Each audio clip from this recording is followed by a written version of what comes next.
Hi hello friends, ನಮಸ್ಕಾರ ಎಲ್ಲರಿಗೂ. ಈರುಳ್ಳಿ, ಟೊಮೆಟೊ, ಬೀನ್ಸು, ವಟಾಣಿ ಕಾಳು, ಫ್ಲವರು,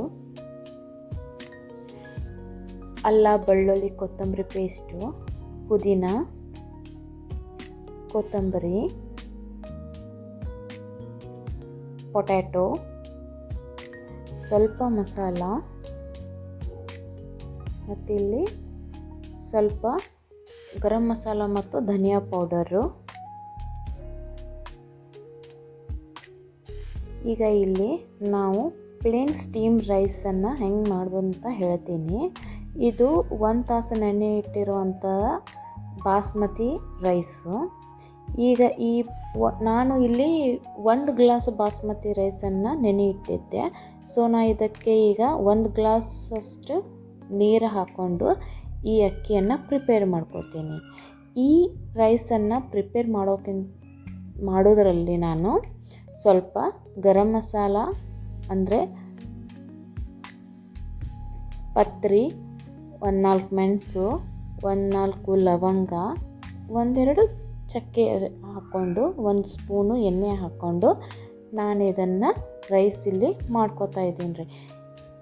ಮತ್ತು ಇಲ್ಲಿ ಈ ಅಕ್ಕಿಗೆ ಕುದಿ ಬಂದಮೇಲೆ ಸ್ವಲ್ಪ ನಿಂಬೆ ರಸವನ್ನು ಹಿಂಡ್ಕೋತೀನಿ. ಯಾಕಂದರೆ ನಿಂಬೆ ರಸ ಹಾಕೋದ್ರಿಂದ ಅಕ್ಕಿ ತುಂಬಾ ಚೆನ್ನಾಗಿ ಆಗುತ್ತೆ. ಈಗ ನೋಡ್ರಿ, ನಾನು ಈ ಥರ ಮಾಡೋದ್ರಿಂದ ಬಾಸ್ಮತಿ ರೈಸು ಎಷ್ಟು ಉದುರಾಗಿ ಮತ್ತು ಹೋಟೆಲ್ ಸ್ಟೈಲಲ್ಲಿ ಈ ರೈಸು ಪ್ರಿಪೇರ್ ಆಗುತ್ತೆ.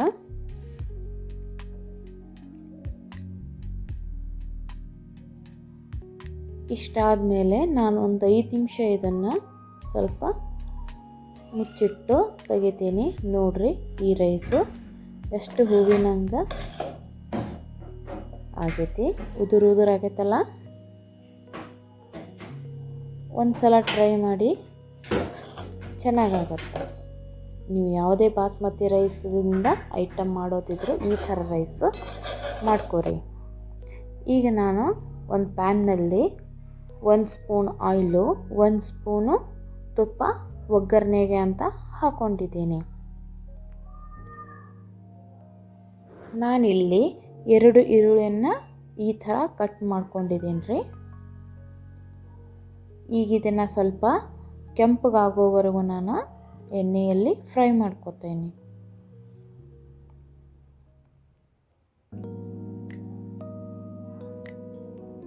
ಇದು ವೆಜ್ ಪಲಾವ್ ಅಂತ ಮನೆಯಲ್ಲಿ ಈ ಥರ ಮಾಡಿ ನೋಡ್ರಿ. ಹೋಟೆಲ್ ಸ್ಟೈಲಲ್ಲಿ ನಾನು ಮಾಡ್ತಾ ಇದ್ದೀನಿ.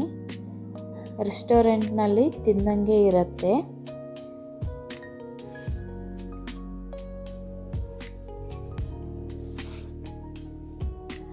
ಮನೆಯೊಳಗೆ ಎಲ್ಲರೂ ಈ ಥರದ ವೆಜ್ ಪಲಾವು ತುಂಬ ಇಷ್ಟಪಟ್ಟು ತಿಂತಾರೆ. ಇನ್ನೂ ಯಾರು ನನ್ನ ಚಾನಲ್ಗೆ ಸಬ್ಸ್ಕ್ರೈಬ್ ಮಾಡಿಲ್ಲ, ಸೊ ಅವರು ಸಬ್ಸ್ಕ್ರೈಬ್ ಮಾಡಿ ಹಾಗೂ ಲೈಕ್ ಮಾಡಿ. ನಾನು ಇದೇ ಆಯಿಲ್ನಲ್ಲಿ ಪೊಟ್ಯಾಟೊ, ಬೀನ್ಸು, ಫ್ಲವರು,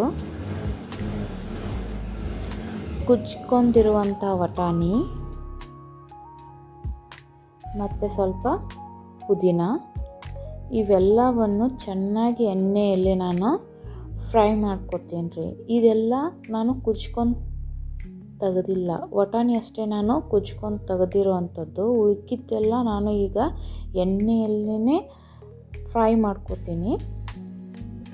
ಇದು ಚೆನ್ನಾಗಿ ಬೇಯಬೇಕು. ಬೇಯ್ದಾದ ನಂತರ ನಾವು ರೈಸನ್ನು ಪ್ರಿಪೇರ್ ಮಾಡೋಣ. ಇಲ್ಲಿ ನೋಡಿ, ನಾನು ಒಂದು 5 ನಿಮಿಷ ಇದನ್ನು ಮುಚ್ಚಿಟ್ಟು ತೆಗೆದು ಮತ್ತು ನಾನು ಇದ್ರೊಳಗೆ 1 ಸ್ಪೂನಷ್ಟು ಉಪ್ಪು ಹಾಕ್ಕೋತೀನಿ. ಯಾಕಂದ್ರೆ ಉಪ್ಪು ಹಾಕೋದ್ರಿಂದ ತರಕಾರಿಗಳೆಲ್ಲ ಬೇಗನೆ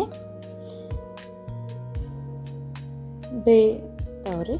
ಮತ್ತು ನಾನಿಲ್ಲಿ ಈಗ ಸ್ವಲ್ಪ ಅದ್ರಕ್ಕು, ಬೆಳ್ಳುಳ್ಳಿ, ಕೊತ್ತಂಬರಿ ಪೇಸ್ಟ್ ಮಾಡಿರುವಂಥ ಪೇಸ್ಟನ್ನು ನಾನು ಇದ್ರೊಳಗೆ ಹಾಕ್ಕೊಂಡು ಮಿಕ್ಸ್ ಮಾಡ್ಕೊಳ್ತಾ ಇದ್ದೀನಿ. ಹಾಗೆ ನಾನಿಲ್ಲಿ ಟೊಮೆಟೊ ಮತ್ತು ನಾನು ಎತ್ತಿಟ್ಟಿರುವಂಥ ಧನಿಯಾ ಪುಡಿ ಮತ್ತು ಗರಂ ಮಸಾಲ ಪೌಡರನ್ನು ನಾನು ಇದರಲ್ಲಿ ಈಗ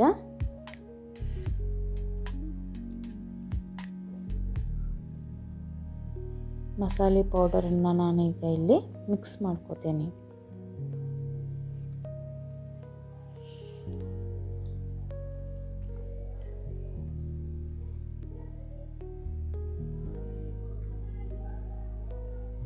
ನೋಡ್ರಿ, ವೆಜ್ ಪಲಾವ್ಗೆ ಬೇಕಾಗುವಂಥ ಈ ಥರ ವೆಜಿಟೇಬಲ್ಸ್ ಎಲ್ಲ ನಾನು ರೆಡಿ ಮಾಡ್ಕೊಂಡಿದ್ದೀನಿ. ಈಗ ನಾನು ಆಗಲೇ ಮಾಡಿರೋವಂಥ ಬಾಸ್ಮತಿ ರೈಸನ್ನು ಇದರೊಳಗೆ ಹಾಕ್ಕೊಂಡು ಇದನ್ನೆಲ್ಲ ಚೆನ್ನಾಗಿ ಮಿಕ್ಸ್ ಮಾಡ್ಕೋತೀನಿ ರೀ. ಈಗ ನೀವಿಲ್ಲಿ ಸ್ವಲ್ಪ ಉಪ್ಪಿನ ಟೇಸ್ಟ್ ನೋಡ್ಕೊರಿ. ನಿಮಗೆ ಮತ್ತೆ ಏನಾದರೂ ಉಪ್ಪು ಬೇಕಾದರೆ ನಿಮಗೆ ರುಚಿಗೆ ತಕ್ಕಷ್ಟು ಉಪ್ಪನ್ನು ನೀವು ಇದರೊಳಗೆ ಮತ್ತೆ ನೀವು ಹಾಕೋಬೋದು. ಇದು ನೋಡಿರಿ, ನಮ್ಮದು ವೆಜ್ ಪಲಾವು ರೆಡಿ ಆಯಿತು. ಎಷ್ಟು ಸಿಂಪಲ್ ಅಲ್ಲ ಫ್ರೆಂಡ್ಸ್. ನೀವು ಈ ಥರ ಮಾಡಿ ನೋಡಿ, ಹಾಗೂ ನನಗೆ ಕಮೆಂಟ್ ಮಾಡಿರಿ ಯಾವ ಥರ ಟೇಸ್ಟ್ ಆಗಿದೆ ಅಂತ ಹೇಳಿ. Thank you friends.